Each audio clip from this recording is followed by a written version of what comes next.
hunger continues, not just for days, but for weeks, months, years. You cannot get rid of it. And the other continual feeling is the constant cold. Terrible cold. Sometimes I felt as if my blood circulation was slowing down. I was personally amazed at the power of endurance, because by all accounts, I should have become seriously ill and died a long time ago.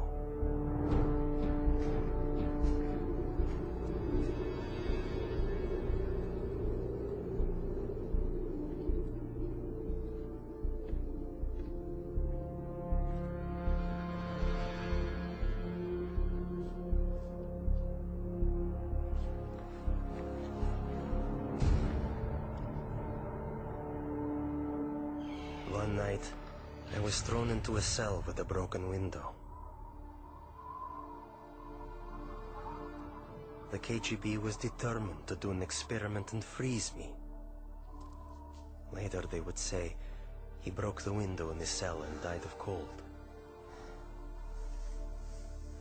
I felt despair. I thought to myself, has God really left me? Am I really forgotten and neglected? Have my years of suffering been in vain? And in my despair, I began to pray.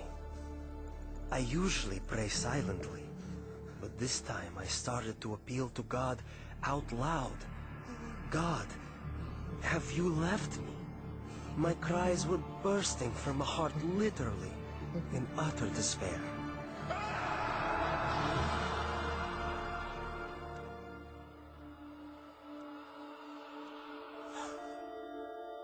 One night I had a dream. In my dream, I was told to pray for Alexander.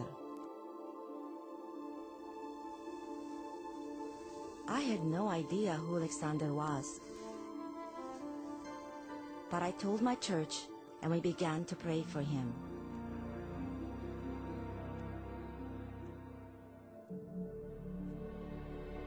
And right then, I suddenly felt a palpable physical warmth.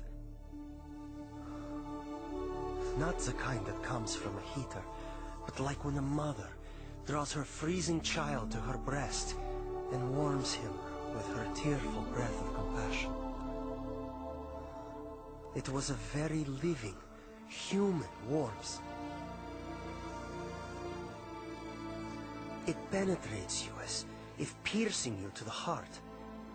And inside your heart, a spring opens up, out of which flows peace. A wonderful, magnificent, soothing peace.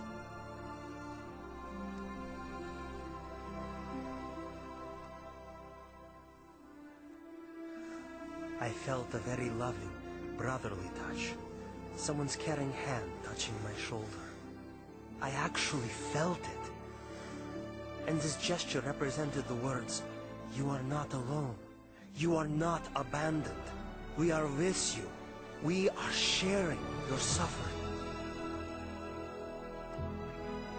This warmth was the energy God gave me to feel physically the heat of prayer with my own skin, my own being. As if the prayers converted the energy of love into the energy of warmth.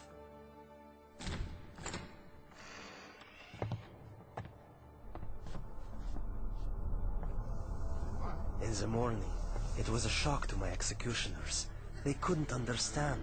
I wasn't simply alive, but my temperature was the same as that of a normal person. I heard the doctor explaining to my executioners in the corridor, "This is impossible. We can't explain it." About 6 months later, we received a letter from Open Doors to pray for Alexander. And we finally found out who this Alexander was.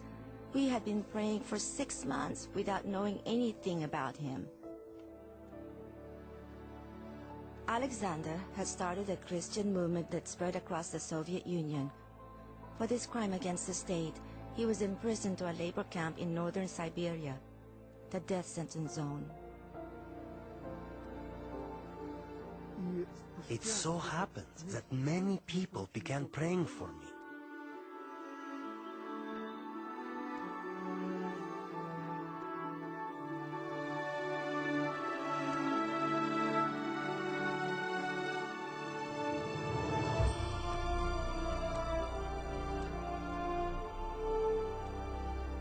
And that was exactly when they released me.